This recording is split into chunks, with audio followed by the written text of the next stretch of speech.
annoying.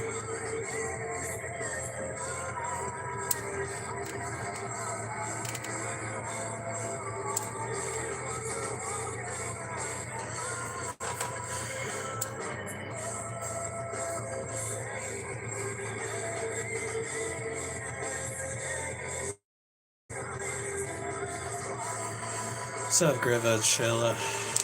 Sorry. That was fucking...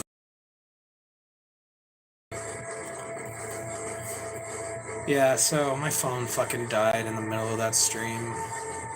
And now I gotta find a way to get everyone to show up here. I hate that every time I do a stream, some shit has to go wrong. Chris says hi. What's up, Chris? God, I hope people know to show up here.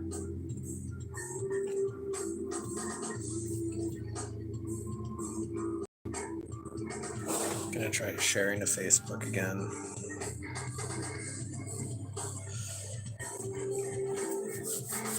Just one moment, you're gonna be... Nope, not doing that. Not doing that. Alright, never mind then. Fucking wants... No. God damn. It wouldn't be so bad if I tried to go back to the stream I was just at, and there was no way to continue it. And it said it was still live, so there should have been a way to get in there, but it just wasn't letting me. Sucks, man. And we were getting into some fun shit, too. Alright, 4 people.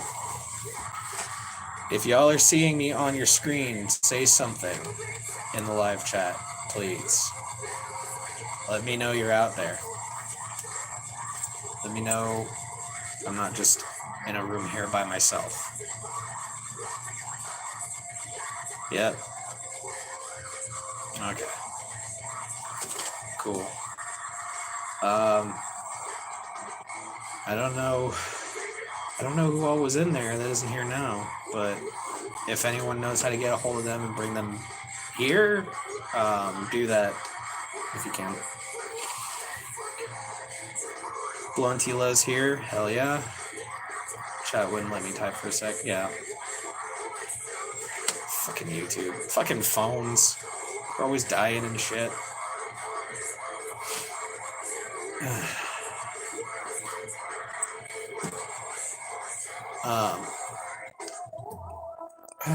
Fuck, I'm itchy. Let's see, 5 people.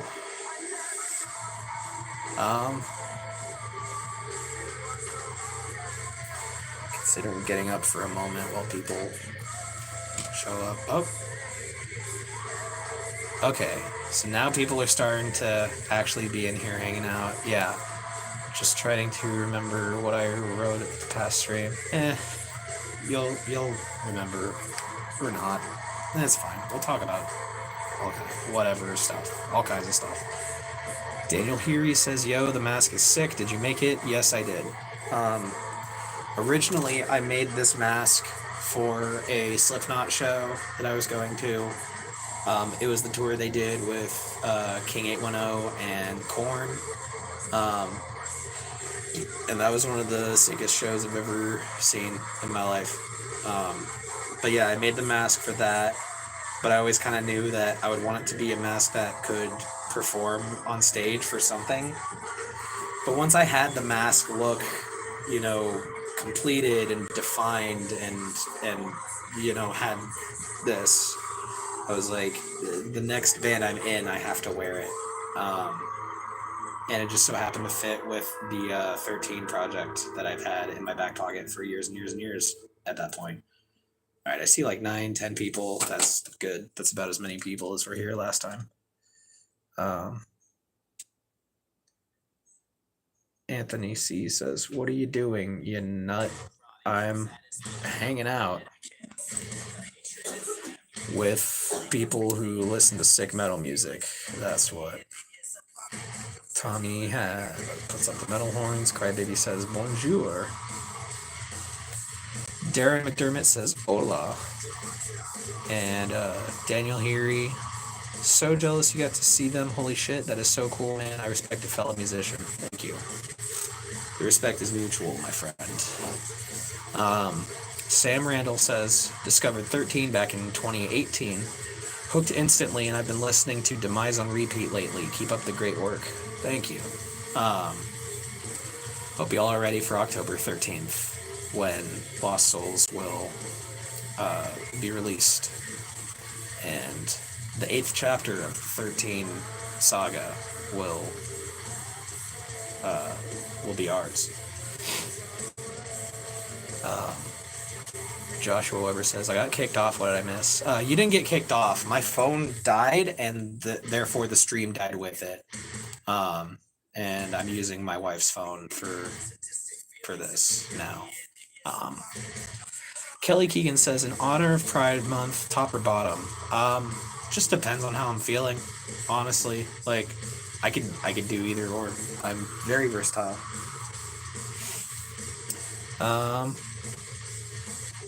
Daniel Heary says, you have any music out? I'll go check it out. Yeah. So I have 7 albums under 13 so far. The first one is called Asylum. And that album is to blame or to credit for everything 13 has done. It all started with that album. That was the first one I ever wrote in full, and I had been working on it for 11 straight years before releasing it in 2017. So that album is extremely personal and close to my heart. That would be my biggest recommendation for getting into 13. But if you like more sort of, if you want a sort of more evolved 13 sound, I would recommend Black Ghost or 7. Or Creepshow. Creepshow, yeah, I'd actually recommend that one because I think it more accurately represents the general 13 sound, whereas Black Ghost and 7 are very different sort of albums. They're more pointed in a direction that isn't the usual direction that 13 goes in. Kelly Keegan says based. Thank you. Grivachilla. So I remember saying I was covering one of your songs. Stepfather Impure was good at recording instrumental, but had to redo the vocals again because a lot of reasons. I see.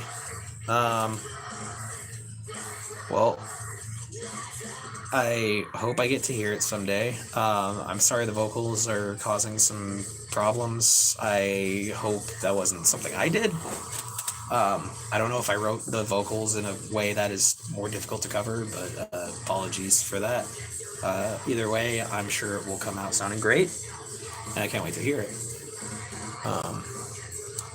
J2323J, that's their name, says nice mask. Thank you. I love this mask.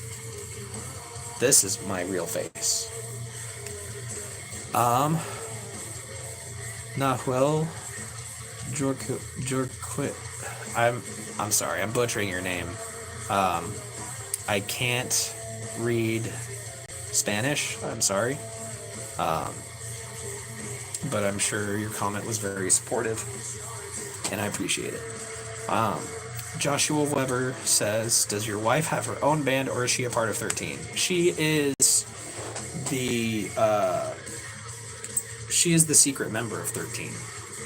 She doesn't play any of the instruments or contribute much on the music. She has appeared on vocals, like backup vocals for like a song and a cover. But she's just as much a member of this band at this point as I am. She makes the merch and ships the merch. She runs the online merch store. She's always helping me out with everything. And yeah, she's great. She's the best. Jelly says, "Do you watch on cinema at the cinema? You remind me of Greg, but for music. Do you mean old Greg? I've I've gotten some old Greg comparisons before. Um, and I gotta say, I'm not nearly as fabulous on Pride Month as old Greg is, so I don't know where the comparison is coming from. Um, Aria51, my wife, says, not a question, just wanted to say I'm really proud of how far you've come and all the hard work and countless hours you've poured into this. Thank you. I know you tell me that all the time, and it never gets old. And I love you. Daniel Heary says, on Spotify or YouTube? Both. You can find 13 on both. Um, Google Music as well, or whatever it's called. Pretty much any platform where you listen to music, you can find it there. Um, I really need to get on top of uploading the later music to Bandcamp. I know a lot of people have been waiting for that for a while, and I'm sorry. Um, Fishing with Nando says, pray to God. I will not. Bluntula says, are you planning to make another cover album? Last one I still have on repeat. Yes. I wasn't before releasing Covered in Blood, the first one. But after seeing the response from people, I'm like, I need to do another cover album. I think a lot of people really enjoyed it. I really enjoyed it as well. There are a lot of songs on that cover album that I just absolutely love listening to. I really enjoyed our cover of Some Kind of Monster by Metallica and that CKY song. That cover especially, I'm very proud of. That actually, I had Igor in the studio doing guitar, recording guitar for that cover. So he did get to be on one of the recordings, for sure. And it was great. It was a lot of fun. Like I don't often record songs with other people, including past band members, but when I do, I have a great time doing it. Um, let's see. Spirit gum might help keep the mask up. No, I know. What I really need to do is like fix the strap because it's old and worn out. Aria says I'm a talentless hack. The fuck are you talking about? Like you've done artwork for our albums before without even knowing you were doing it. Like I've so the Blood on the Wall and Black Ghost has some art that Aria did, that I was so impressed with when she showed it to me that I was like, I'm putting this on the album and you can't tell me no. Okay, well, I didn't tell her that she couldn't tell me no, but she didn't tell me no. So, there you go. Daniel here, he says, oh, wait, I think I found it. We'll check it out. Awesome. Jelly says, Greg Turkington, baby. I don't know who that is. Sorry. Aria says, I love you too. Yeah. Grivicella says, are you planning any new merch? Yeah, I'm coming up with some ideas. It's complicated because, I mean, I'm not, I can put ideas out there for merch, but it all comes down to like what can feasibly be done. And I just kind of take Aria's lead on, uh, what merch can get made and what we need materials wise to get it done. And I just do my best to make sure that she has everything she needs to get all the merch made that we need. But yeah, new merch. Yeah, I want to come up with new shirt designs for sure for the next album. I want to go back and like get some older shirt designs redone, possibly. But money, time, all that shit. Bluntula says the way you did 96 Quite Better Beings is amazing. Thank you. There's like a middle point where it stops being like kind of a groove sort of song and turns into like a symphonic operatic sort of like brutal metal song.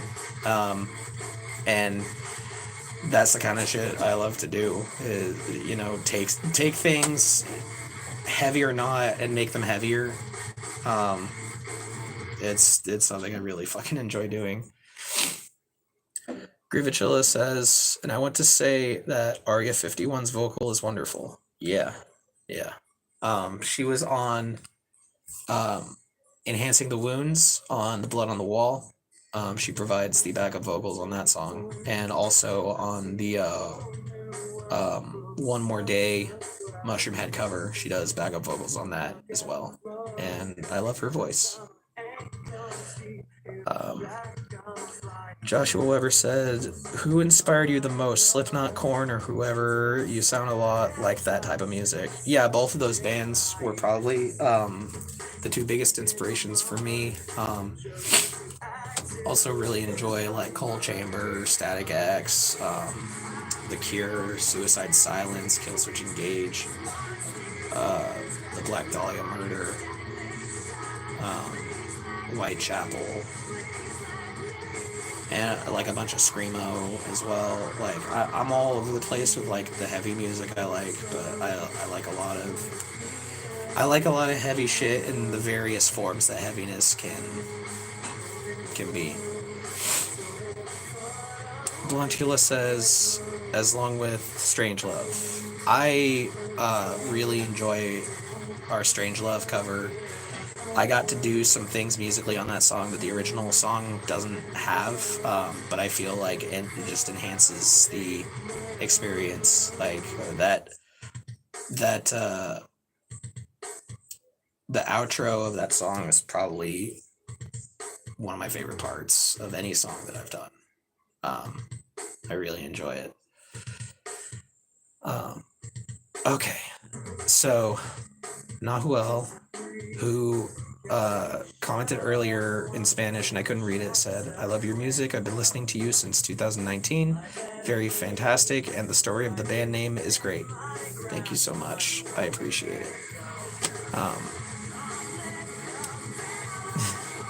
Arya is thanking Grivachilla for the compliment on her vocals. That's cute. Sam Randall says, "I really liked the Got the Life cover from Covered in Blood. As a Korn fan, I appreciated that cover." Yeah, that cover was fun because it happened spontaneously. I was watching old footage of Korn in 2007 on the Family Values tour when they had, was it the Family Values tour? Yeah, I think so, because that was the one that I didn't get to go to. It was Korn with Joey Jordison as their drummer for that tour, and he has a very energetic way of playing. It just added so much like speed and energy to the song. That was originally like a four to the floor, just like kick snare, kick snare, kick snare. Like it's a bouncy sort of dance beat. That song, but the version with Joey Jordison, it was much more like chaotic and coming at you and in your face. And I wanted to do a cover that kind of had that same sort of energy. So yeah, the Got the Life cover was immediately inspired by watching footage of Korn play a festival with Joey Jordison as their drummer. Bluntula says, very brutal, black metalish. I'm assuming you're referencing that one section of the CKY cover, and yeah, definitely. I was taking very direct inspiration from like symphonic black metal. One of my favorite bands is Dimmu Borgir. I think they are pretty symphonic operatic take on the black. With black metal bands, it's kind of hit or miss because, like, one, does it sound good despite being recorded on a potato? And I mean, like, I know the goal is not to sound good; it's to actually sound as terrible as possible. Part of the what makes it so scary, I guess. Um, but there are things that black metal bands do musically that I think just it it could be better appreciated, recorded well, like how Dimmu Borgir or Cradle of Filth or Behemoth will do it. Um, but it's finding a black metal band that doesn't sound like shit completely. It's another thing to find a black metal band that like, okay, they sound all right. Are they do they have fascism in their politics? Because that's a thing. That's a real thing in black metal circles. Is unfortunately a lot of them have ties to white supremacy and bullshit like that, and it's like, how the fuck? Like, what the fuck even? So yeah, some black metal bands, like, I'll find out they're like hella racist and just get the fuck out of there. I ain't listening to that shit no more. Sucks, but happens. Kavindu Prabhath says 3 hearts, settle in darkness. Thank you. I enjoy that song a lot. I enjoy performing it. Cottonmouth Click said Insane Clown Posse. I do enjoy Insane Clown Posse. They've had some pretty fun classics. I don't like everything they've done. Some of it's kind of meh, but they got a lot of good stuff. I enjoyed Great Malenko. I enjoyed the Amazing Jekyll Bros, the Bizarre albums, the Wraith albums. Like, I think they're a pretty fun group, personally. Have you heard? Grivachilla says, have you heard Splutter? I have not. I don't know what Splutter is. Logan the Lobotomizer says, is there a song that made you cry? Are you referring to my songs, or just a song in general? Because I can point out some songs that have made me cry for sure. My usual crying song is "My December" by Linkin Park. I got all teared up listening to. Oh, recently I got all teared up listening to Bring the Horizon, their song "Dig It," the end track off of Posthuman Next Gen, the new album, and that song is incredibly sad. That is some real sad boy shit. It really hit close to home for me, and I don't know how or why, but yeah, it's a damn good song. The whole album is so good. My God, I cried performing, like, practicing vocals to "The Offering" by Sleep Token, because like if you perform like a lovey song and you imagine performing it for the person you love, like, it can pull at the heartstrings. And that's what I was pretending I was doing.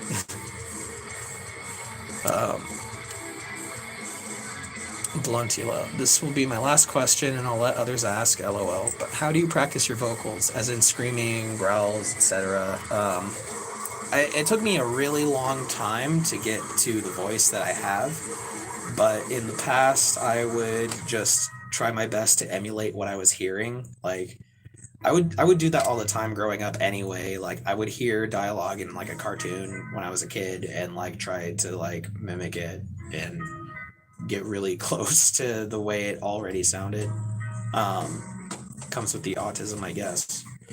But I would just try to mimic sounds that I heard in metal records, and I would watch like performances by Mudvayne and Il Nino, and I would like practice screaming to those live footages, and eventually I got into the false chord screaming style, which is like you take everything in here and just like shove it, like shout it out as hard as you can, and it's not the healthiest way to do it. And so um, I would run out of breath very easily doing vocals, um, because it's not the most sustainable technique for doing that, the false chord screaming. So then I started sometime in like, I want to say 2011, 2012. I started practicing more to like Volume 3 era Slipknot and like the first couple Glassjaw albums.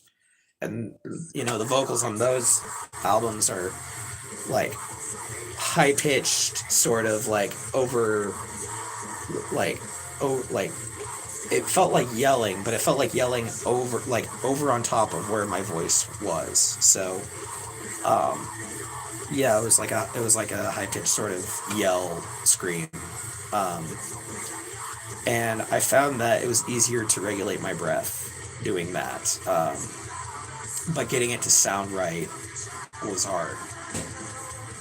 And then eventually I would figure out how to do fry vocals, which is what uh, which is what like Austin Carlisle from Of Mice and Men would do for his vocals. I'm pretty sure Chester Bennington did it that way as well. Um, but that's more like putting on like a voice. It's I feel like fry vocals are closer to voice acting than like false chord vocals, because that's just forcibly that false chord vocals is just forcibly ejecting all of the air in your body outward through your voice, and fry vocals is um like like for high screaming for me, like I'll put on like a goblin voice or something, like a high pitched sort of goblin voice, and then I'll just like hold out long notes in that voice, and it sounds like screaming, you know. And I was able to like master the fry screaming technique through practicing to like Fear Factory and um, the original, like the first Korn record, um, and just like trying to mimic the screams I was hearing on those. And I don't know how I managed to pull it off, but I did. And it changed everything for me, being able to scream like that. I had way more stamina, way more air. I could hold screams for much longer. I could do multiple different kinds of screams. And yeah.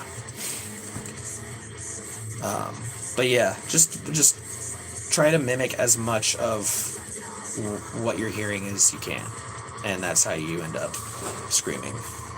Um, wow, I backed this way up. Okay. Um, where is it? Where is it? Okay.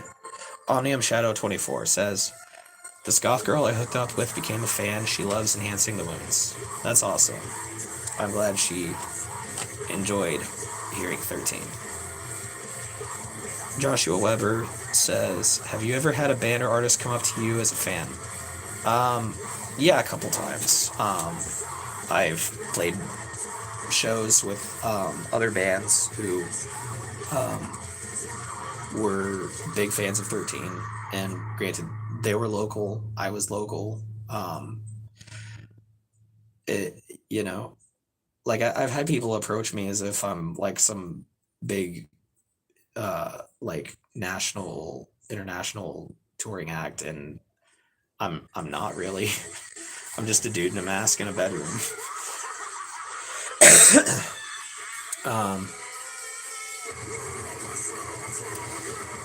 what you think? Oh, Grivachilla says, "What you think about heavy psych okay, what you think about heavy psych bands and other doom and psychedelic genres?" Um I like ideas in it. There aren't a lot of bands in those styles that I know that I listen to often. Um, I think like the closest like to a doom metal band that I actually listen to often is Lacrimas Profundaire, which is a German band. They're like a goth rock band, but they're not really like a doom metal band. They just have songs now and then that are very doom metal influenced, like very slow, drony, like almost shoegazy. But it's been a while since they've done a song like that. I think after they like started to get a lot more attention in the U.S. And they've gone through a couple vocalists now, or a couple more since I started listening to them. They don't really do the doom metal stuff as much as they probably used to a much longer time ago. But messengers have a review. Oh, Igor was in the chat and he said, "Bitch, I miss you. I miss you too, man.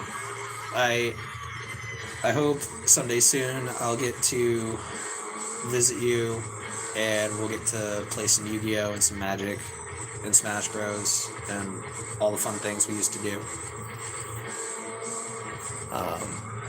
Logan the Lobotomizer said, "A song you listen to." Okay, so I answered that one. Grivachilla was correcting their spelling. Joshua Weber, would you ever have a fan join the band? Because music is my number one passion.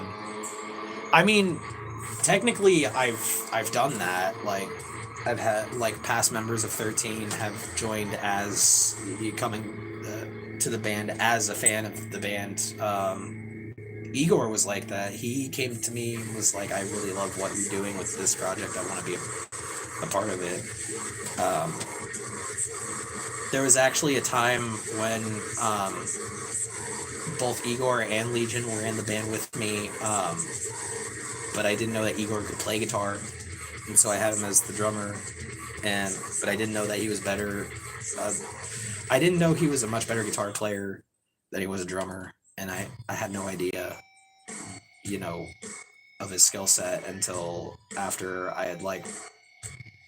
This is back when I was trying to figure out like the formation of the band, like who's playing what, and I didn't know that Igor could play guitar, but I knew that Legion could play drums. So at one point I moved him to drums, and unfortunately was like, "Sorry dude, I have to let you go," and Igor left the band. But then, like, when we no longer had a guitar player, he came back around. He was like, "I can play guitar." I was like, "I didn't know you could play guitar." And then, he blew my mind with his guitar skill and became the guitarist for a really long time. Yeah. Bluntula said, "Thank you so much, Zeke. You are a big inspiration to me and my husband. I hope to see you again in the other world. Have a good night." Thank you for joining us tonight. I hope you and your husband have a great time. And yeah, see y'all in the other world. Logan the Lobotomizer said, "Are all bassist jerks?" Not all of them. But the majority of the bassists I've dealt with in my life, I hate to say it. Nah, okay, that's unfair.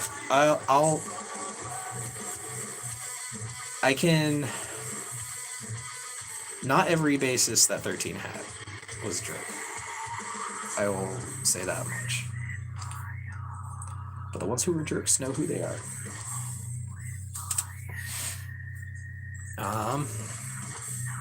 Have you ever heard of the band Frozen Soul? You should check them out. I saw them live. So I've never heard of them, but that's a cool name, Frozen Soul. That's a sick band name. Yeah. I don't know what kind of music they are, but yeah. That's when you shove the bass guitar up their butt. It's like... But how would...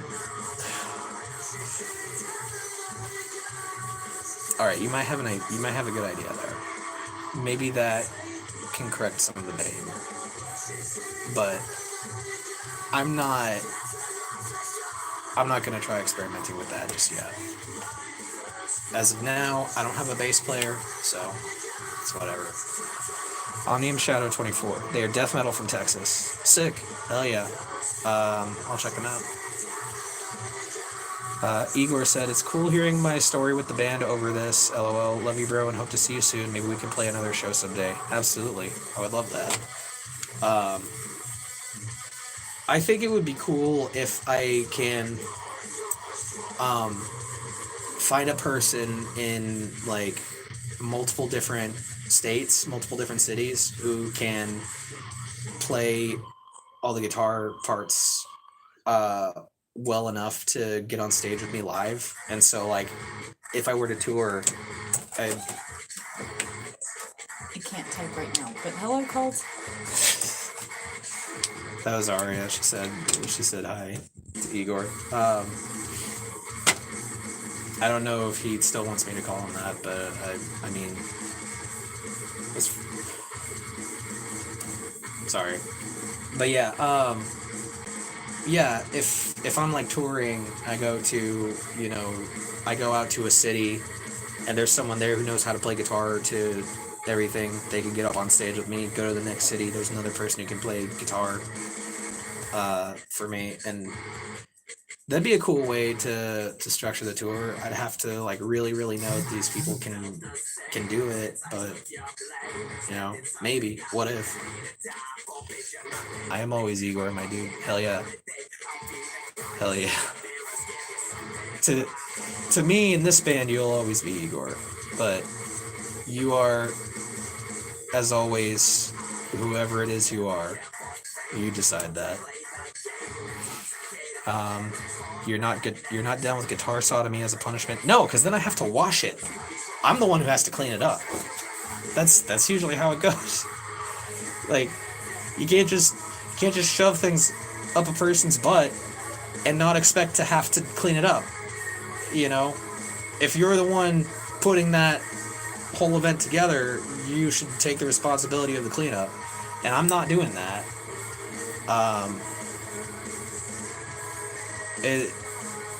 Trust me, it's not a fun time cleaning up a poopy guitar. Joshua Weber says, how often do you dye your hair? As often as my wallet will allow. No, I don't dye my hair that often, actually. I let it get all faded for a while, which, I mean, it is what it is, but yeah, every once in a blue moon I'll dye my hair. But it usually comes out like red or like some dark color. Some color that, like, if I grow out my hair and it's the original hair color, like, something that's not too hard to get back from.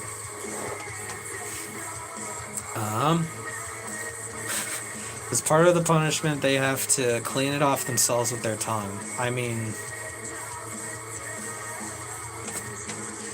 we gotta weigh the punishment against the crime, really, to determine that, but whatever.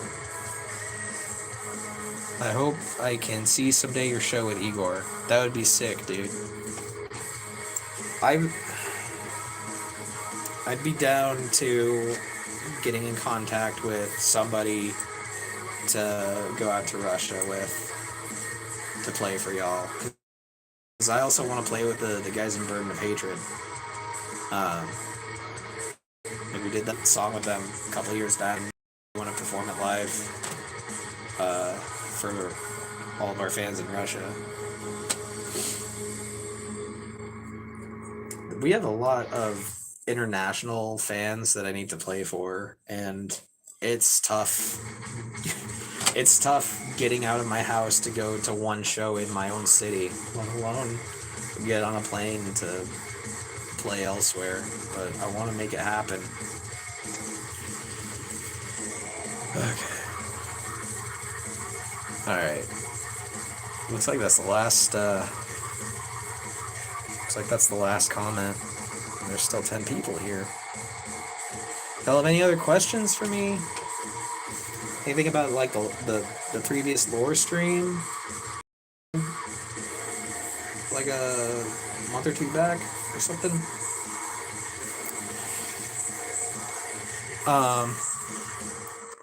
Joshua Weber says, if your wife kills you for answering this question, sorry, lol, but who's your band crush? Like, who would I be interested in who's in a band? Like, when you say band crush, do you mean like I have like a romantic crush on someone in the band? Or with the whole band? Or do you mean like who do I have a crush on like being in a band with? I don't know. Give me some more details and I'll answer that question. Grivachilla says they sleep, I think. Yeah. Logan Lobotomizer says, have you ever been outside the country? Yeah, recently. I just got back from a vacation. We went on a cruise ship to Honduras and to Mexico. And that was fun. Yeah. I've been out of the country before. It just hasn't been for very long. Who do you have a crush on in a band that you like?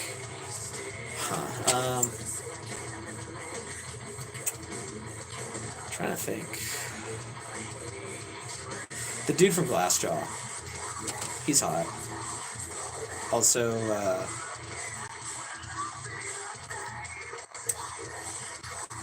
trying to think who else.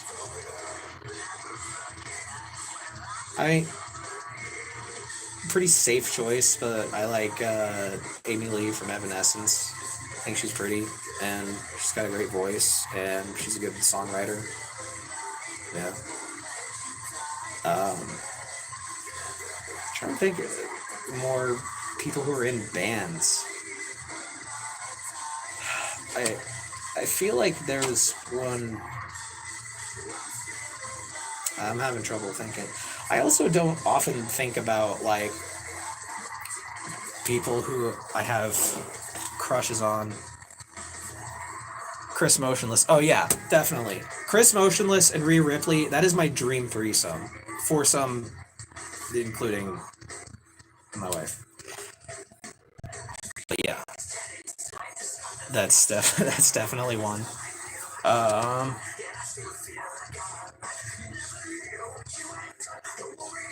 Yeah.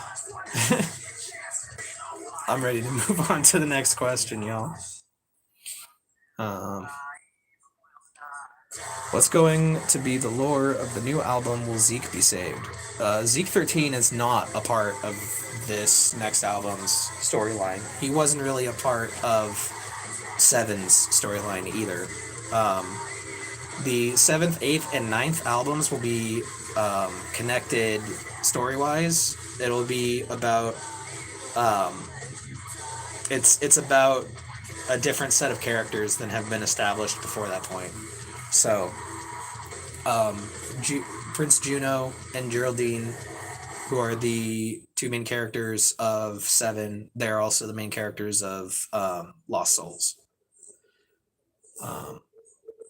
As far as like the lore itself, we're seeing the years later aftermath of these two falling in love and going on a journey together, leaving behind Juno's home. And yeah, several years later, they're older, they're more hardened, their relationship has been put through the test, and this album details like the final test of the strength of their love.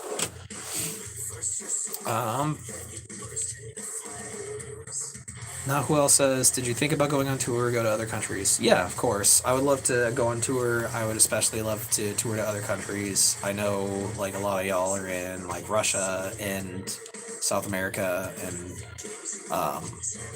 various other places. I want to go to Japan, too. Like, I would love to play there. Logan the Lobotomizer says, how old were you when you started making music? Making music, I think I started officially making music in middle school, in like 7th or 8th grade, I started like writing songs, and the first few that I wrote weren't good at all. It was very clearly like I was just taking things that I heard and copying them verbatim and thinking that I was making something different and unique to me. But what really was going on was I needed more like songwriting practice, and I'm glad I took songwriting as seriously as I did, because if I was still writing things the way that I used to, I would turn in my gun and my badge as a musician.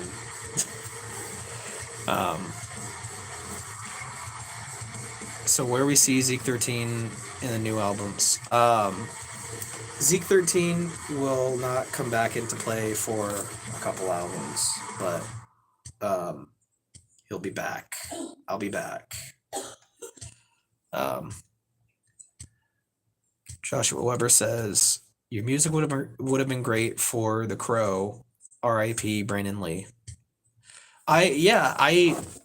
The Crow soundtrack is one of those ones, right?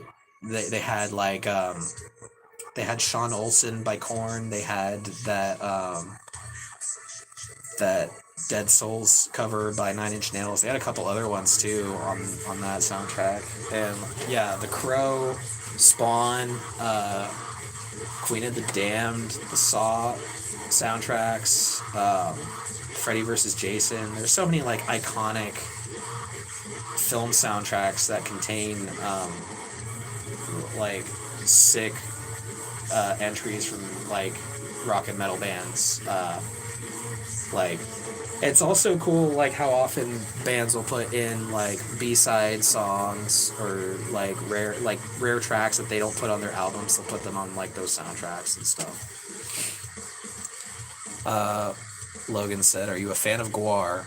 I think Guar's pretty sick. I saw them at Warped Tour, and while I thought their stage production was awesome, I wasn't super impressed with their performance that day. But I know that they've done better shows. This is also like well after David Brockie had passed away, and like Guar isn't really a band I would expect at Warped Tour as opposed to like August Burns Red or Mirror or Bring the Horizon or Pierce the Veil. Like a bunch of core bands, core bands, punk bands. That's more what I would expect at Warped Tour. But like I know metal bands have played there before as well. But like, yeah, seeing Guar at Warped Tour, like I wish I could have seen them at a show where they were more in their prime. Like I get the feeling they were maybe bummed out that they didn't fit in more with a lot of the bands that were there. But I mean, I still had a good time seeing them, and I know Guar at their best is fucking awesome.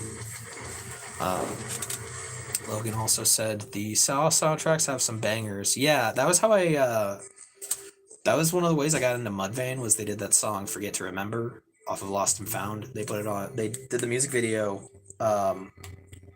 for the Saw 2 movie. Saw 2? Saw 3? I can't remember which one, but it was one of them. And yeah, that song was sick. The Saw 6 soundtrack, they had like "Your Soul Is Mine" by Mushroom Head, which was a dope song. I liked the music video for that. There were a few other ones that I heard on those soundtracks, but yeah, those ones are good. Sam Randall says, "What's the process of releasing a new album every year like, and how do you sustain the level of quality with each album so well?" It mostly a lot of like planning and work beforehand, because every album that I've done has had like years and years and years to be developed before the release of it. Though some albums have taken longer than others.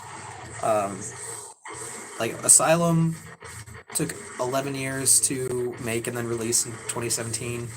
Sick, I started working on in 2012, immediately after getting into the van accident with my old metalcore band.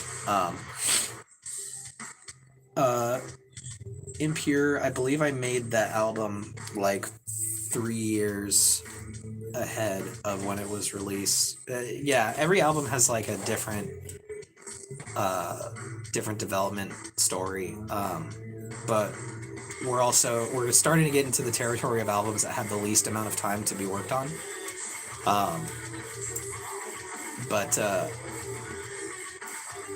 yeah, yeah, making the albums is a complicated process. As far as sustaining the level of quality, um, that pre-planning and preparation, like I've got loadouts on my music software that have been developed over time by working with various bands. Like I've recorded bands that I wasn't a part of. I used to have a recording studio that I would run out of my garage in California, out of my mom's garage in California.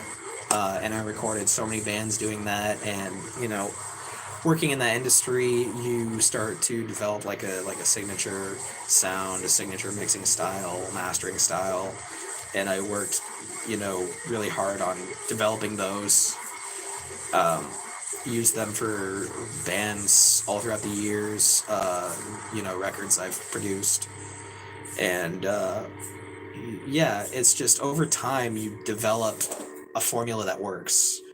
Um, and while there has been some like need to adapt as the years went on, um I'm also using like a very outdated at this point setup for recording music, but it's been the most solid, and so I haven't like upgraded it in a long time. I'm still using an operating system from 2013, and I have no intention of changing that because it works for me.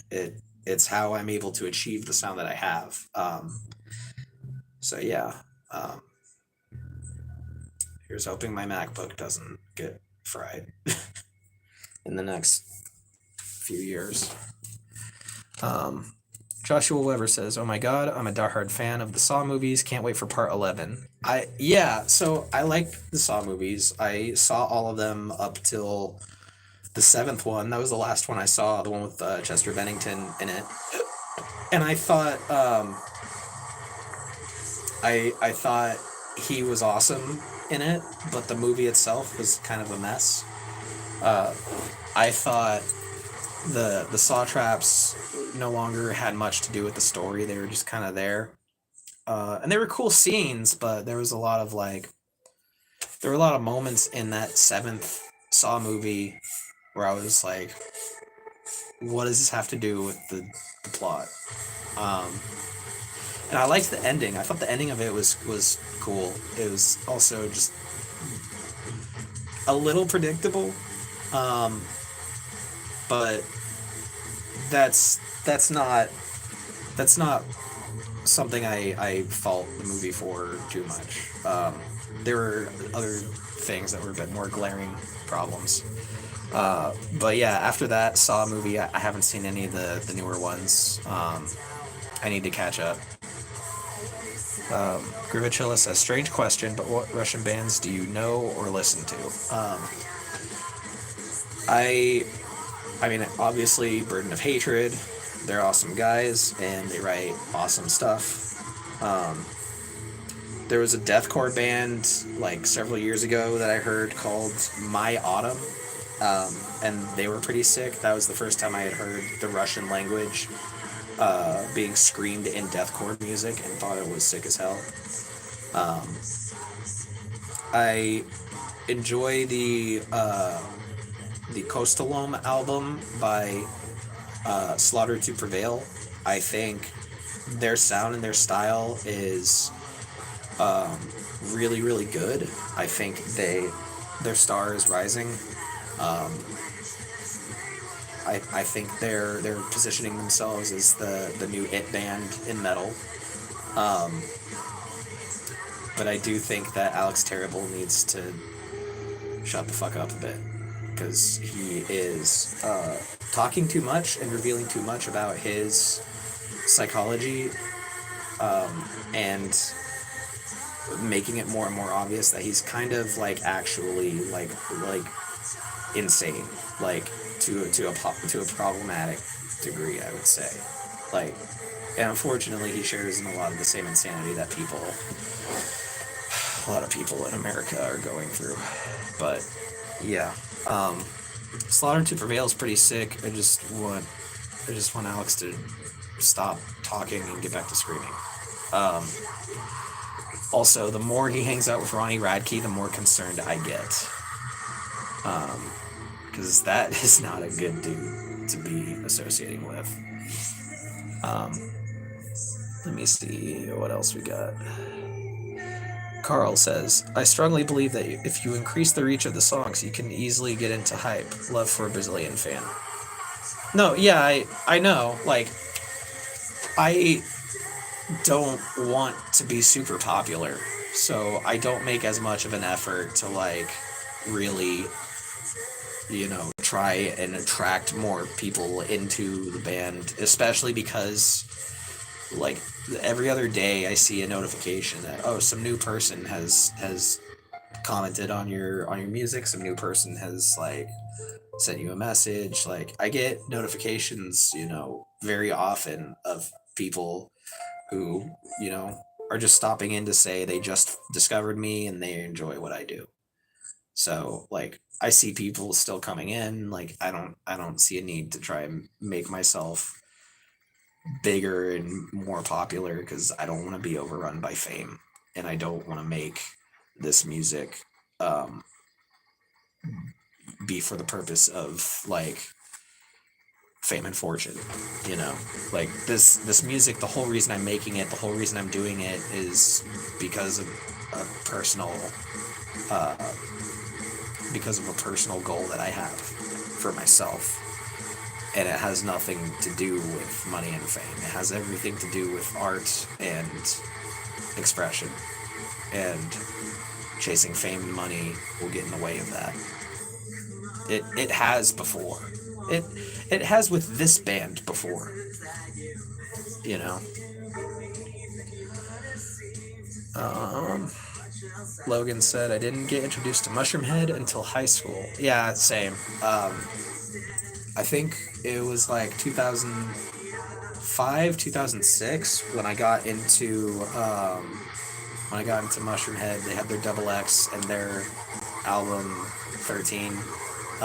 That also helped inspire the band name, I'll be honest. But yeah, those two albums were fucking fantastic, and like around the time I got into them, they were about to release Save Your Sorrow with Waylon as their new vocalist, Waylon Revis, who's an awesome dude, by the way. I see him out there doing some cool new stuff with Miller's Confession, and they're a sick band. I got to play with them. Yeah, Waylon's cool. They're a cool band. Mushroomhead's cool. I remember around the time I got into them, they on their website they had a flash game called Mushroom Combat, and it was just like what it sounds like. It's like Mortal Kombat, but with the dude from Mushroomhead. But like you don't like play it like a normal game and stuff. All you do is type in a code and they do a special fatality move. But the cool thing was each band member had a code that was obvious because the game tells you, and then a hidden code that you would have to like find. Like you'd have to figure out like what the hidden codes were, so that you could type them in and get a different fatality when playing. And it was really cool. I don't know if there's a way to still play it today, but if you can find a way to do it and you find a where to play it, I definitely recommend it. It was really, man, the old school days of like flash games, back in like the mid 2000s and stuff. That was the best internet content I think ever. Saw 10 wasn't bad. The traps were brutal. Yeah, I bet. Omnium Shadow 24. Have you ever gotten into the movie Terrifier 1 and 2? I have not. I've heard only good things about the Terrifier movies. But I'm also not like the biggest horror film guy. Like there are horror films that I've seen and I enjoyed.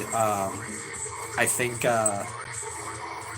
what was it, Sinister? That was probably like the most recent horror film that I went to theaters to see. Oh, and that that Blair Witch sequel. I saw that a few years back, and that was a lot. I think a lot of people shit on it, but like maybe it's just because like I'm not a horror movie guy, but I thought that movie was pretty was pretty sick. There were some really tense, like claustrophobic scenes in that movie that I just remember being on the edge of my fucking seat, like, oh man, oh god, this needs to hurry up and pass. Grivachilla says, my autumn is cool, guys. Nice. Hell yeah. Joshua Weber says, have you heard Kitty's new music? I saw one of their new music videos, and I was thrilled to see that the girls are doing so much better now than they were. I know that they like had one of their bass players passed away, unfortunately. And that was really sad. I remember when that news hit, and it was tragic. And you know, like I liked them a lot during the time of their like first few albums. But at one point, with some of the later albums, they were starting to feel like, do you guys know what you want to do with your music? Like, I was getting a sense of like directionlessness. But I also like, I don't know. By the time they were going in that direction, there were like other kinds of music that I was starting to really get into, more heavier sorts of styles of music. But I'm really glad to see that the girls in Kitty are back at it, and they seem happy. They seem healthy. They seem like they're confident in the music they're writing now, and that's awesome to see.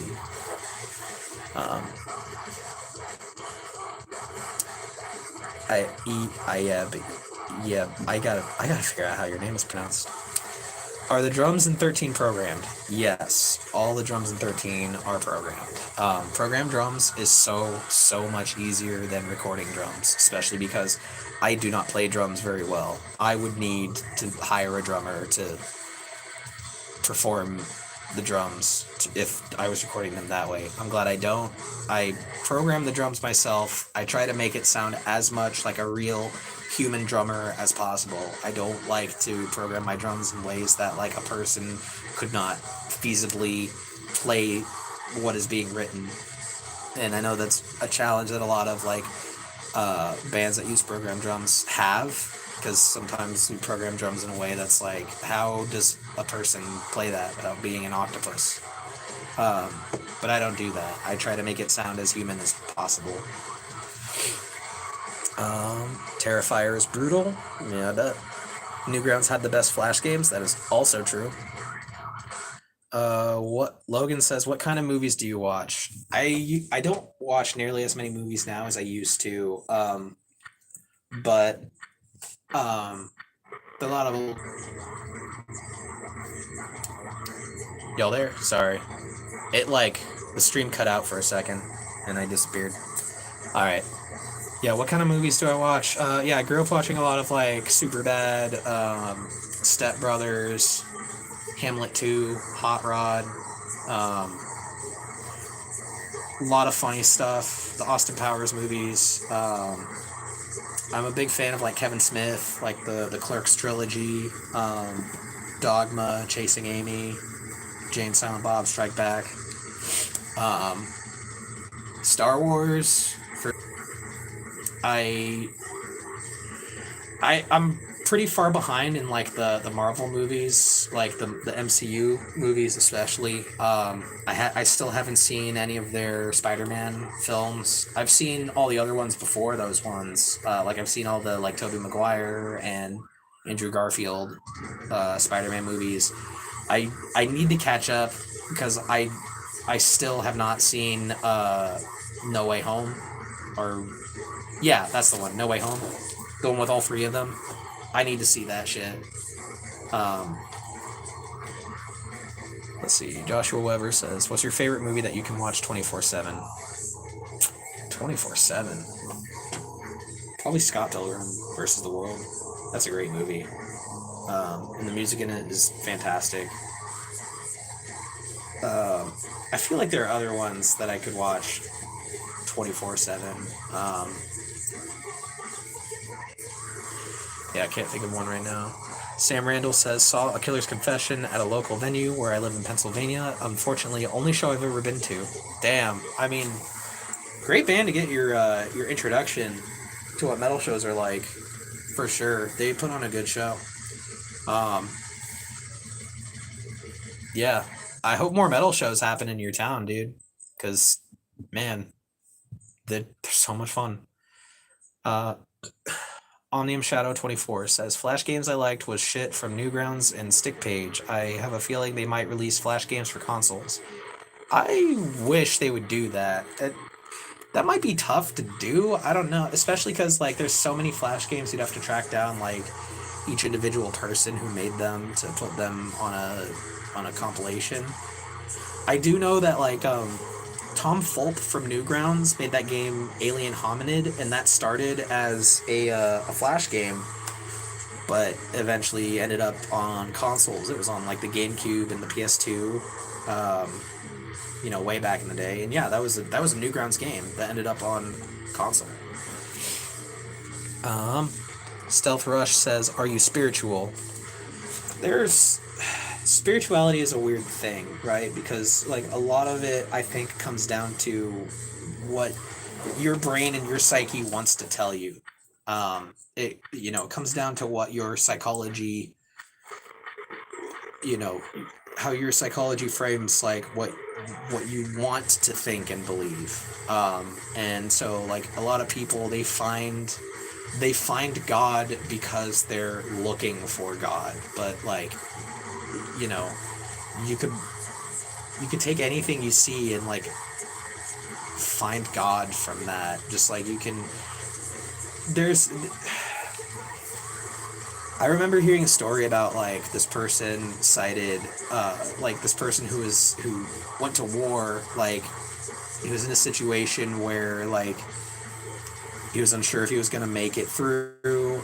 Like there's gunfire coming from all around them, and they're trapped behind a thing and trying to hide and get through the gunfire. And what they held on to get them through it was they just remembered like old Lil Wayne lyrics. Like they were a big fan of his music, and his music helped them get through that. And it's like I remember getting into an argument with somebody over like back then, because I was much more like closed-minded when it came to like rap and hip-hop music. I was like, hey, that's Lil Wayne song, whatever. But it's like any person can take music that is special to them, and that being special to them will get them through whatever it is. Like it can be any song of any style. And that was kind of what I was arguing at the time. And like nowadays I'm not nearly as harsh on his music as I was back then. I've come to know and love a lot more like rap and hip hop music.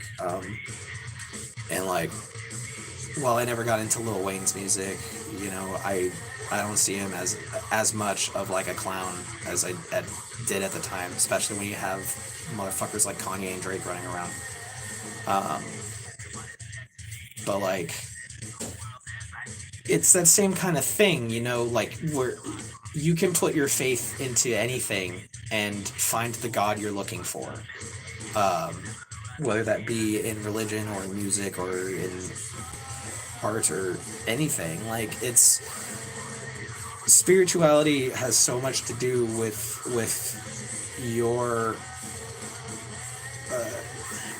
your own mental state and psychology, and it's individual to every person. And as far as my spirituality goes, like I feel like there is some sort of like spiritual connection for me with my music, um, and the tales that I'm trying to write. But other than that, like I don't feel any sort of like spirituality outside of that. Like all spirituality that that I have, it probably exists only in like the art, um, in like the art and the music and yeah. Like I'm not religious in any way, but probably the closest thing to feeling what other people say they feel with with religion for me is probably just the music. All right. Grivachilla says, I have to get back to the maze, so hopefully I'll see you in the other world later. Thank you for the stream. Thank you for joining us tonight, my friend. We'll talk again. Logan says, did you know there's zombies in the Star Wars universe? I mean, I'm not surprised. I feel like almost everything exists in the Star Wars universe. It's just the Star Wars-y version of it, you know? Jay and Silent Bob is my shit. Snooch to the motherfucking nooch. Hell yeah. I love those movies. You should check out the band Helio and their album Until I Wake Up Bleeding. Absolutely brutal new metal album with 13. I feel like you might enjoy it. Hell yeah. I'll check it out. That sounds sick. Joshua Weber says, I'm excited for the Deadpool Wolverine movie. Me too. I'm a little cautious just because I thought Logan was going to be the last Wolverine movie. It seemed like Hugh Jackman really wanted to make that the last one. So I'm hoping that the script for this movie, like the plot line that they have is I'm wondering if this movie was just too interesting and fun and obviously lucrative for him to pass up. Um, so I'm keeping an open mind about it, but I will wait to hear what other people have to say about it before I decide if I want to go see it. Because I don't really go to movies that often. Like I often don't have the money and time to spare to like go out to a theater, spend way too much on popcorn, and then sit and watch the movie for a couple hours when I could be at home watching something else. I don't know. Plus, nowadays there aren't a lot of movies that come out that I'm super excited to see. Like we went and saw FNAF twice because we were just so fucking excited for that movie. We saw the Super Mario Bros. Movie. Obviously, we go and see every Sonic movie when those come out. Holy fuck. I am so fucking excited for Sonic 3. Shadow's gonna be sick. Somebody might have asked this already, but what is your favorite song / album that you've made? My favorite song that I've made is probably either Daddy Longlegs or Don't Go Into the Forest. Those are probably my two favorite songs that I've ever done. And then his favorite album, it's hard to pick a single album. But I think probably the best 13 album is probably Creepshow. Yeah, probably that one. That one's probably the most solid album 100% of the way through. Since some of work sounds like a heavier Deftones, you check out some of the shoegaze, such as Never Easy, Scarlet House, and Split Chain. Hell yeah. Logan says, do you believe in an afterlife? Well, technically the other world is afterlife. So, I mean, believe in it. whether you believe or not is kind of irrelevant. Um, but I came from the other world, which is where all humans on Earth will end up, and where they will be until they're born once again back to the Earth. So, yeah, not only is that afterlife, but that's for life. So, um, it just is an endless cycle. We leave Earth, we go there. We leave there, we come to Earth. That's how it goes. Just some of us in the other world have a stronger uh, will of the soul to um, become something greater than just a soul in transit, like most people do when they reach the other world. Joshua Weber says, I was very depressed in school. I'm more than grateful that I found music. That's what'll do it, man. Music will get you through any shit. Any shit at all. Your music is badass, man. Peace from Australia, mate. Hell yeah. That was Jimmy Little, our resident Australian. Nahuel says, of all the songs you wrote, they are all incredible, and you feel that feeling in each one, but which one is your favorite? Yeah, I answered that one already. Stealth Rush says, appreciate your response. Thank you. I appreciate your question. Nahuel says, used a translator, so sorry if it is poorly translated. No worries, man. No worries at all. Joshua Weber says, Creepshow is definitely a banger. And yeah, it's playing now. For sure. Potentially inappropriate. I want to see it. Okay. Omnium Shadow said, my bad, I'm high as fuck right now. Wish I was. My favorite album is probably The Blood on the Walls, simply because of the song We Burn. That song, I love that song.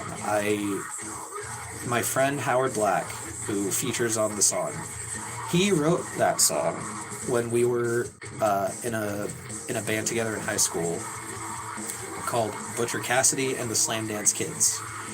And the point of this band was to be like ICP meets Suicide Silence meets Hollywood Undead. Which, you know, all three of those like popular at the time we were doing this. This was like 2009. And we had masks and we rapped and we had like death metal riffs and breakdowns. And we couldn't figure out a solid lineup, and there was, you know, drama from sharing bandmates with my other band at the time, which was the metalcore project that I moved to Texas with eventually. So unfortunately that band fell apart. But one of the songs that Howard wrote in that band was We Burn, and he wrote the lyrics, I wrote the instrumentals, and I remember one night we were at my house working on that together a long time ago, and we were just stoked at how fucking brutal it was. And so redid the song for 13 several years later, and I knew that I had to get him on the track if it was going to be a thing. And luckily he's an incredible rapper and songwriter, and working with him is always fun. So Logan said, a lot of rock music has inspired my own writing. Have you read anything by William S. Burroughs? He had a big influence on rock music. I've heard that name. I don't know his content. So, unfortunately, I have not read anything from him, but thank you for the recommendation. Joshua says, LOL, it's funny. It's playing. That's funny. Yeah. Sam Randall said, what drew you into metal compared to writing a different genre of music? As a kid, I always felt like I needed something hard and aggressive. I needed something with energy. I needed something with bite to it. And, you know, I remember early on, like when I was like practically a baby, I loved Green Day, but the songs of theirs that spoke the most to me were like the faster songs. Like I was much more of a fan of um, Welcome to Paradise and Basket Case than like When I Come Around, um, and other slower songs that they had at the time. And this was when I was like 3 or 4 years old. I was thinking about this. Like I love songs that are fast. Um, and growing up, you know, all I was exposed to all kinds of music, like Depeche Mode, The Cure, Smashing Pumpkins, um, Queen, Michael Jackson, Earth, Wind, and Fire. Um, you know, all kinds of great stuff. Red Hot Chili Peppers. Um, and when I was like 10, 11, like, I, you know, this is back when like PS2, GameCube uh, were the consoles of the time, and I was playing a lot of like uh, Sonic Adventure 2, and those albums had a lot of like metal and rock inspired stuff going on. I loved the soundtrack to F-Zero X on the Nintendo 64. That soundtrack is really, really metal as fuck.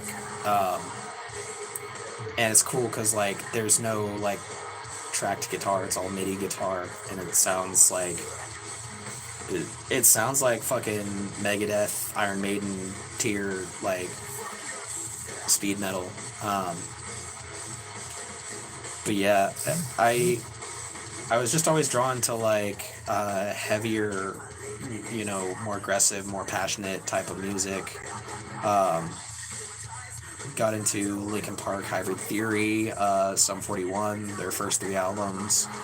Eventually found my way to like Godsmack and Korn and Slipknot and um, all that stuff. And like never was understood much by my parents over that. Um, and I can't really say that that had much to do with why I was listening to it, but the times where I would be met with like confusion over it, you know, it never deterred me from listening to it. It only drove me closer to the heavy music because I knew there was something I would get out of it that I couldn't get anywhere. Um, and there's plenty of music that I love now, but I passed on it at the time that I encountered it because it just wasn't the heavy aggression that I was looking for in the music I needed to listen to. Um, 'Cause I used to be kind of really particular about that. Um, says going to head out now. Have a good night. You too. Hope you have a good sleep tonight. Is there a song you wrote and escaped and then went, oh fuck, I should have done that?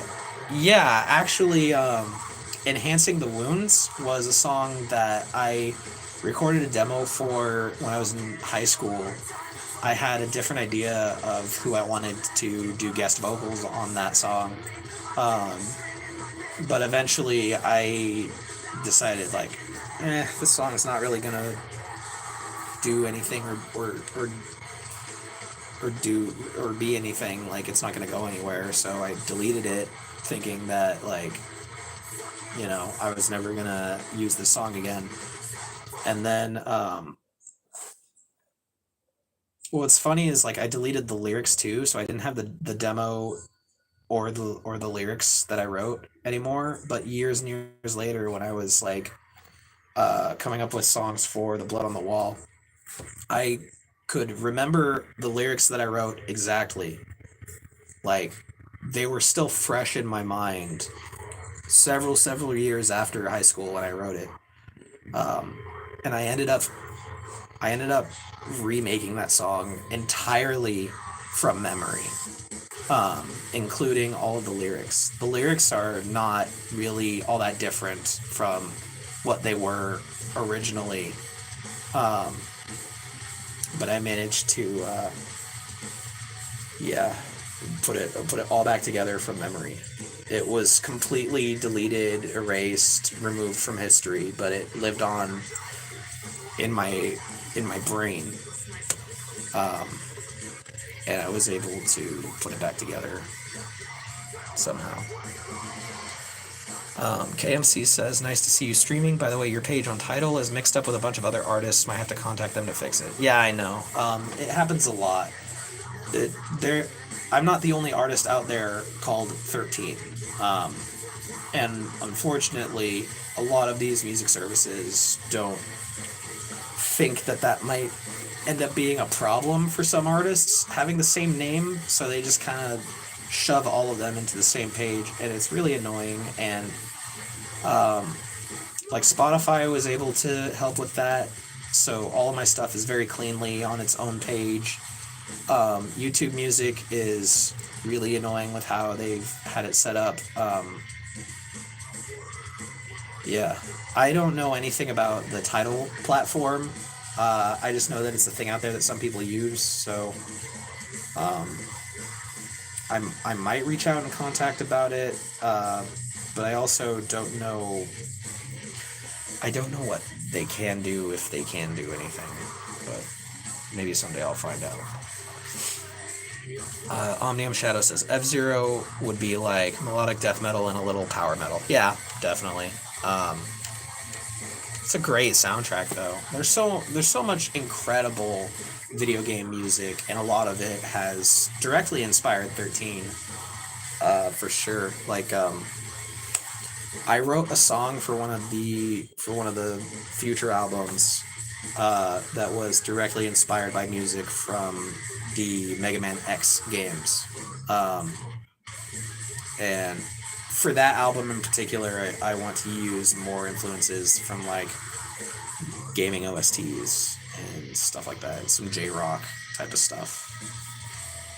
Joshua Weber says, I'm almost 26 and I'm glad I grew up with the old school music and original Xbox, PS1 and 2, and so forth. Yeah, I'm 33, and I'm glad that I grew up with that stuff too. But it doesn't mean I don't have an appreciation for where things are, well, some things are at now. Like, obviously there's so many fucking problems with the world and this country in the current day, but like, as far as the media we're consuming, there's a lot of cool stuff going on right now. There's a lot of shitty stuff too. There's a lot of cool stuff going on right now.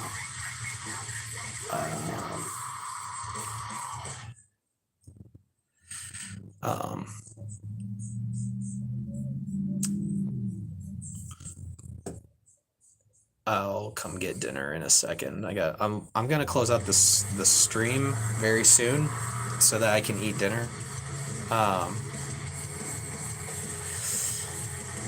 Joshua Weber, have you thought about going without the mask or makeup? I have worn the mask without the makeup before. I've done interviews like that. I've played a couple shows like that. There are just some days where I'm not feeling the makeup. But as far as performing with 13, I did take the mask off for the performance of the album 7.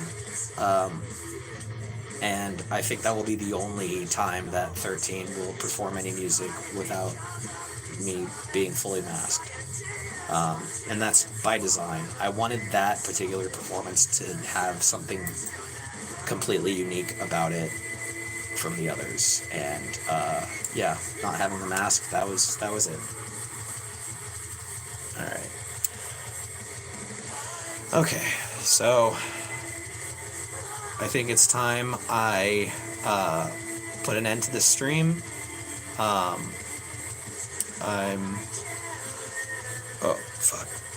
Sorry about the technical issues earlier on, having the stream split into two. I was really trying to fucking avoid that, but unfortunately it didn't quite work out that way. So yeah, we're coming to the end of the stream. Oh, it looked like someone sent something in, but then retracted the message. But yeah, it was. Oh, Joshua says, "What do you do not on tour?" What do I do not on tour? I mean, I haven't gone on tour with 13 yet, so.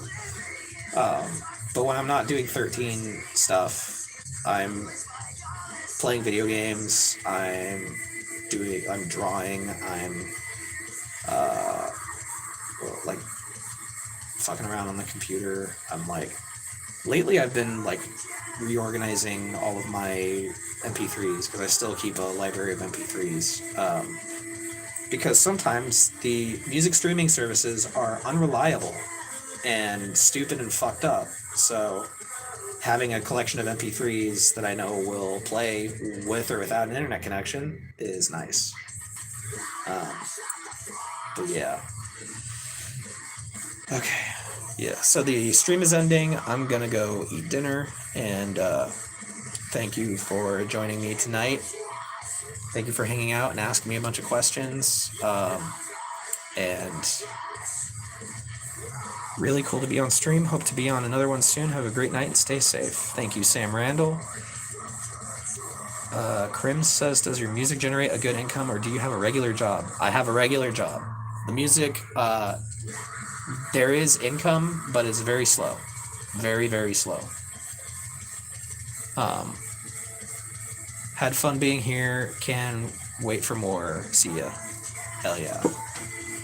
Alright, y'all. Thank you so much for coming and hanging out with me. There will be new music again soon. Very soon. And the new album is coming October 13th. The album is called Lost Souls, and it will be the 8th album by 13. And it's coming up real fast. I'm hoping to get this album done soon so that I can play it for all of y'all. And yeah, if you are a fan of 13, check us out on Spotify, YouTube, Apple Music, Google Play, all of the places where you listen to music. And yeah, tell a friend about On Metal, and I'll see you guys.